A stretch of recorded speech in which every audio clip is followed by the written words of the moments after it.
Merhaba arkadaşlar, mutfağıma hoş geldiniz. Bugün yoğurt nasıl yapılır onun videosunu çektim.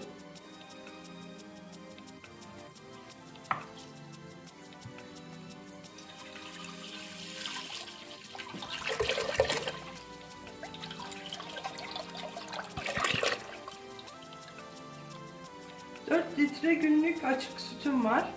Tencereye alıp kaynatıyorum. Sütü kaynatırken taşmamasına dikkat edelim. Sütümüz kaynamaya başladı arkadaşlar. Başından ayrılmayın, taşabilir süt. Şimdi kısık ateşe alıyorum ve arada sırada böyle karıştırarak sütü 15-20 dakika kaynatıyorum.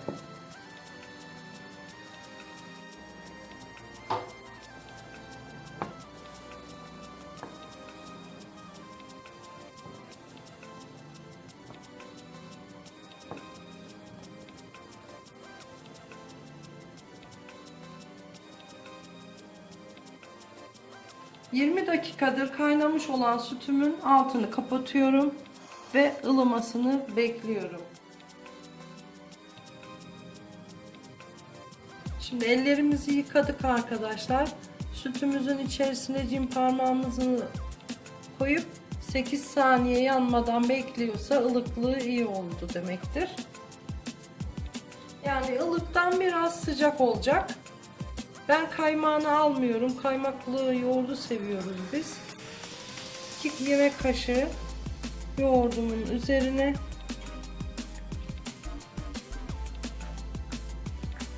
süt alıyorum ve biraz karıştırıyorum.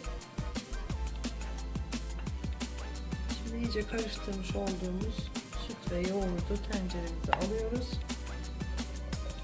Şöyle birkaç kere kaşığımızı sallayalım.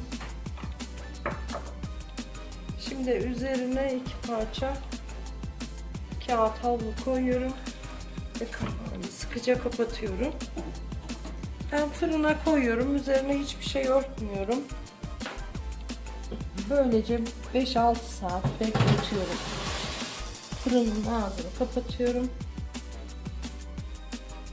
5 saattir bekletmiş olduğumuz yoğurdu fırının içinden alıyoruz ve 12 ila 24 saat kalacak şekilde buzdolabına hiç kapağını falan açmadan koyuyoruz. Ben buzdolabında yoğurdumuzu bir gün beklettim arkadaşlar. Bakın koyduğumuz kağıtta nemi çekti. Sütün nemini.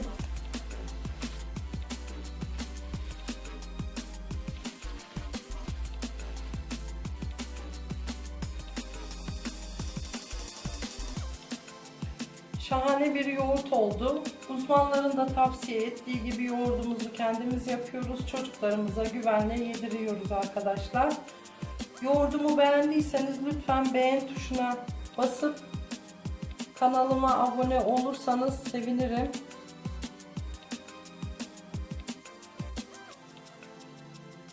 Sağlıkla kalın, hoşça kalın.